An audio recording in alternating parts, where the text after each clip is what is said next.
So hello friends, this is NCERT reader. आज हम एक न्यू चैप्टर की शुरुआत करने जा रहे हैं जिसका नाम है ट्रायंगल्स, जो कि ज्योमेट्री सेक्शन का सेकंड चैप्टर है। ट्रायंगल्स ये NCERT बुक में चैप्टर नंबर 7 है और RS अग्रवाल की बुक में चैप्टर नंबर 8 है। सो फ्रेंड्स, जैसा कि हम जानते हैं ज्योमेट्री सेक्शन जो है वह मोस्ट इम्पॉर्टेंट है वो चैप्टर, क्योंकि उस सेक्शन से मोस्टली क्वेश्चंस जो है उसी सेक्शन से आएंगे। तो इसलिए हम उस सेक्शन पे ज़्यादा फोकस कर रहे हैं और शुरू में पहले मैं ज्योमेट्री के सेक्शंस ही करवा रहा हूँ। इसलिए फर्स्ट चैप्टर जो है लाइंस एंड एंगल्स मैंने कंप्लीट कर दिया है। उसके 4 पार्ट्स हैं, lines and angle 1 to lines and angle 4। आप जाकर सर्च कर सकते हैं। और ट्रायंगल्स सेकंड में है हमारा ट्रायंगल्स चैप्टर, और ट्रायंगल्स चैप्टर भी बहुत ही ज़्यादा इम्पॉर्टेंट चैप्टर है, क्लास 9th के लिए भी, क्लास 10th के लिए भी। तो चलिए आज हम बेसिक चीज़ों को जानेंगे ट्रायंगल्स के बारे में। जैसे देखिए, ट्रायंगल क्या होता है।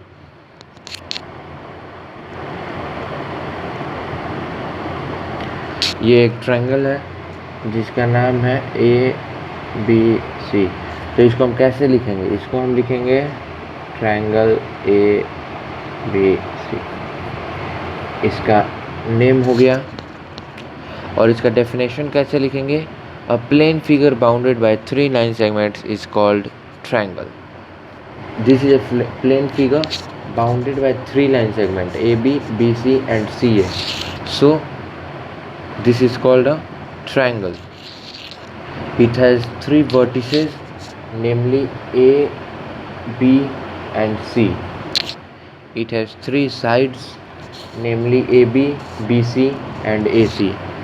And it has 3 angles, angle A, angle B and angle C. Now we will see types of triangles. There are 3 types of triangle on the basis of sides: equilateral triangle, isosceles triangle, scalene triangle. See this equilateral triangle, all sides are equal.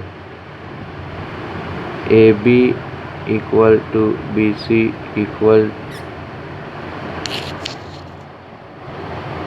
AB equal to BC equal to AC, and angle A equal to angle B equals to angle C. This is the property of an equilateral triangle.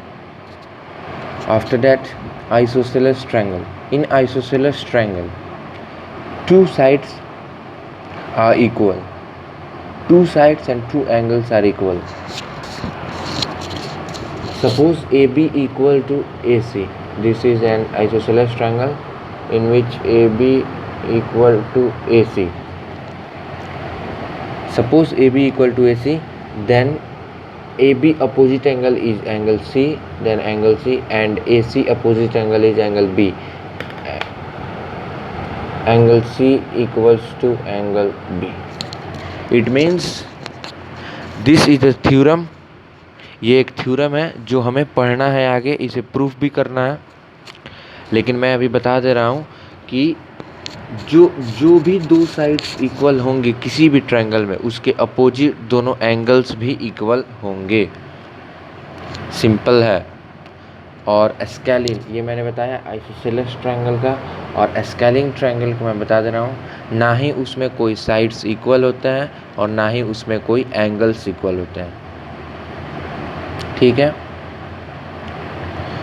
चलिए अब हम देखेंगे type of triangles on the basis of angles. Means angles के basis पे triangles 3 types के हैं। Right angle triangle is this. A triangle in which one angle is 90 degree is known as right angle triangle. After that, acute angle triangle. A triangle in which every angle is more than 0 but less than 90 is acute angle triangle. It means अगर कोई किसी भी triangle में तीनों angle जो है उसका acute angle होगा तो एक्यूट एंगल ट्रायंगल होगा. जैसे suppose this is suppose 60 degree, this is suppose 50 degree, 60 and 50 it is 100 and this is suppose 70 degree. This is an equilateral triangle. Now obtuse angle triangle. अगर a triangle in which one of the angle measures more than 90 degree but less than 180 degree is called obtuse angle triangle. It means any one of the angle is obtuse. Means कोई भी एक angle obtuse होना चाहिए. तो ये तीनों आप लोग समझ गए. On the basis of sides and on the basis of angles there are three types of triangle. On the basis of sides, equilateral triangle, all sides are equal. Isosceles triangle, two sides are equal. Scalene triangle, no any sides are equal. After that, on the basis of angle, right angle triangle, a triangle in which one angle measures 90 degree. After that, acute angle triangle, a triangle in which all the angle measures acute, all the angles is acute angle is known as acute angle triangle. After that, obtuse angle triangle, a triangle in which one of the angle is obtuse is known as obtuse angle triangle. तो ये थी कुछ हमारी basic जानकारी. अब हम देखेंगे medians किसे कहते हैं. किसी भी ट्रायंगल के मीडियन, अगर सपोज कीजिए ये एक ट्रायंगल, तो इसकी मीडियन क्या होगी. मीडियन होगी अगर किसी भी वर्टेक्स से, जैसे सपोज कीजिए ए वर्टेक्स से हम लाइन BC पर खींच रहे हैं, तो BC के मिड पॉइंट पे समझिए मिड पॉइंट इसका ये हुआ, यानी कि M, यानी कि BM equal to CM. This means M is the midpoint of BC, and when A meets to M, this is called median. So there are maximum 3 medians. When we will, अगर हम लोग C से median देखेंगे तो अगर AN equals to BN, it means N is the midpoint of AB, and we will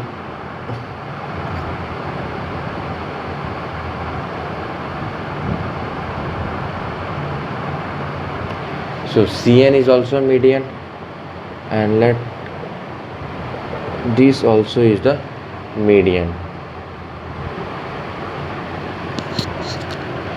It means in triangle ABC, AM is median, CN is median, and BO is median.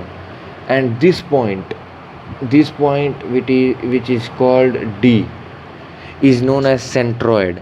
It means the point of intersections of the all 3 medians of a triangle is called centroid. देखिए मैं फिर से एक बार समझा रहा हूँ शुरू से.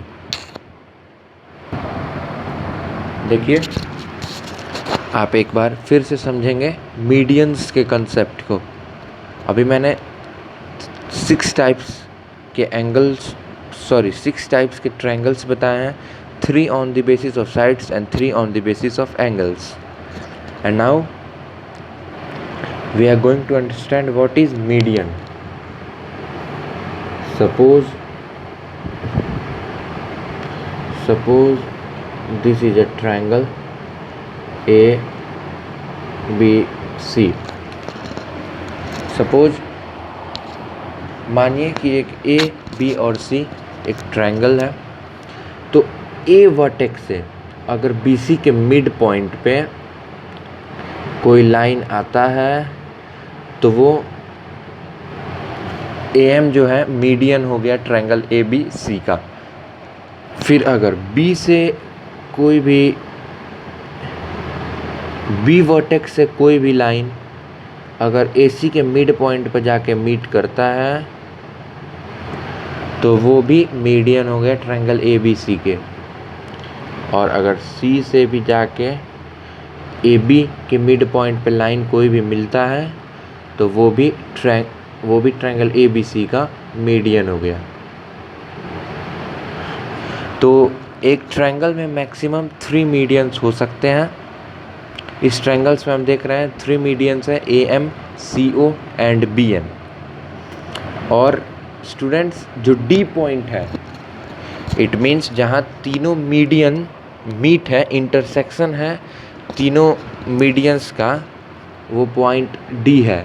तो इस पॉइंट को हम सेंट्रॉयड कहते हैं, TROID, the intersections of all 3 medians of. हाँ, तो इसे हम सेंट्रॉयड कहते हैं। इट मीन्स D जो है वो सेंट्रॉयड है। अगर किसी भी पॉइंट्स के किसी भी मीडियन ऑफ ट्रायंगल, जहाँ मीडियंस ऑफ ट्रायंगल 3 मीडियंस होते हैं, तीनों मीडियंस का इंटरसेक्शन पॉइंट होगा, उस पॉइंट को हम सेंट्रॉयड कहते हैं। अब जैसे अगर हम इस ट्रायंगल में बात करें तो D पॉइंट जो है हमारा सेंट्रॉयड है। चलिए अब हम नेक्स्ट जो है हमारा उसे देखेंगे, वो है एल्टीट्यूड्स ऑफ ट्रायंगल। एल्टीट्यूड्स भी बहुत सिंपल कॉन्सेप्ट है। किसी भी वर्टेक्स से अगर उसके अपोजिट साइड पे परपेंडिकुलर ड्रॉ किया जाए तो वो उस ट्रायंगल का एल्टीट्यूड हो जाता है। किसी भी ट्रायंगल में 3 एल्टीट्यूड हो सकते हैं, किसी भी ट्रायंगल में 3 एल्टीट्यूड्स हो सकते हैं, 3 मीडियंस हो सकते हैं, 3 से ज़्यादा नहीं होंगे। तो इस जैसा कि हम इस सेकंड वाले ट्रायंगल में देख रहे हैं, AM जो है वो हमारा फर्स्ट एल्टीट्यूड है, BN एल्टीट्यूड है और CO भी एल्टीट्यूड है। और जो ये पॉइंट अंदर में देख रहे हैं D जो पॉइंट है जो कि इंटरसेक्शंस ऑफ एल्टीट्यूड्स है, उसे हम कहेंगे ऑर्थो सेंटर, ORTHOCENTRE,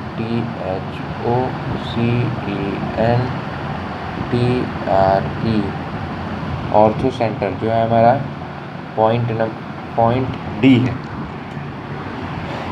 चलिए नेक्स्ट कॉन्सेप्ट होगा हमारा interior, exterior and on a triangle. Suppose कीजिए ये एक ट्रायंगल है, ये अगर इसके अंदर में जितने पॉइंट्स होंगे उसे हम इंटीरियर ऑफ ट्रायंगल कहेंगे, इसके बाहर में जितने पॉइंट्स होंगे उसे हम एक्सटीरियर ऑफ ट्रायंगल कहेंगे, और अगर इस तीनों लाइन पे किसी पे भी पॉइंट होंगे तो उसे हम ऑन द ट्रायंगल कहेंगे। ये 3 बात आपको समझ में आ जानी चाहिए, इजी है। अब जैसे ये देखिए, ये मैंने आपको पढ़ाया था एक्सटीरियर एंगल थ्योरम। अगर किसी भी एक साइड को हम इंक्रीज़ करते हैं तो जो एक्सटीरियर एंगल होगा वो इंटीरियर अपोजिट एंगल्स के सम के इक्वल होगा। ये मैंने बताया था और बहुत इजी है, कोई हार्ड नहीं है। इसे मैं प्रूफ भी पता नहीं याद नहीं किया था कि नहीं, पर मैं फिर भी एक बार अभी कर देता हूँ। जैसे ये देखिए, इस एंगल को हम 1 मानेंगे, 2, 3, 4। तो ये देखिए एंगल 1 प्लस एंगल 4, शॉर्टकट में भी मैं प्रूफ कर दे रहा हूँ, 180। Angle 1 plus angle 4 180 because of linear pair. After that angle 2 plus angle 3 plus angle 4 is also equal to 180। Angle 2 plus angle 3 plus angle 4 is also equal to 180. That's because of angle sum property. And since और right hand side equal है तो left hand side भी equal हो जाएगा, इसलिए angle 1 plus angle 4 equal to angle 2 plus angle 3 plus angle 4 will cut down angle 1 equal to angle 2 plus angle 3। Proof. तो ये बहुत इजी है। अब हमने सारे ट्रायंगल्स के कॉन्सेप्ट को हमने समझ लिया है। अब हम कल से थ्योरम्स को पढ़ेंगे। पहला थ्योरम तो मैंने बता ही दिया है, the sum of all angles of triangle is 180। ये मैंने फर्स्ट जो चैप्टर पढ़ाया था लाइंस एंड एंगल्स, उसी में ये मैंने बता दिया था। तो इसे हमें प्रूफ करने की ज़रूरत नहीं है, ये मैंने कर दिया था, उसी से आप देख लेंगे। देखिए एक बात आपको यहाँ समझना होगा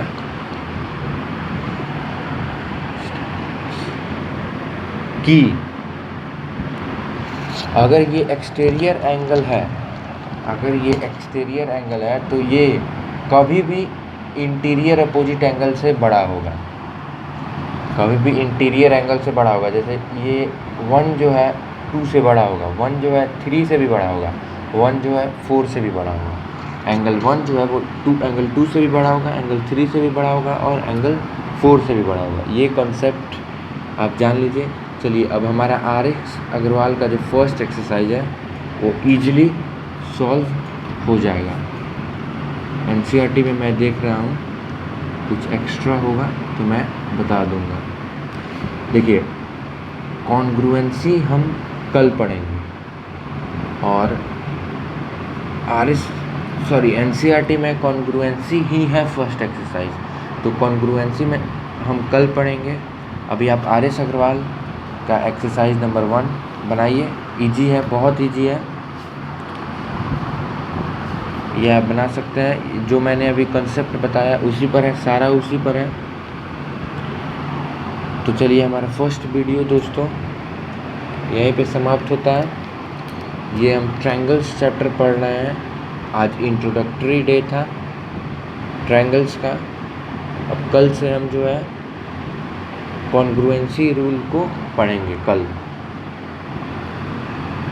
तो स्टूडेंट्स, अगर आपको आज का ये हमारा वीडियो पसंद आया हो तो प्लीज़ हमारे वीडियो को लाइक कीजिए, चैनल को सब्सक्राइब कीजिए और वीडियो को शेयर कीजिए। चलिए बाय दोस्तों, मिलते हैं नेक्स्ट वीडियो में।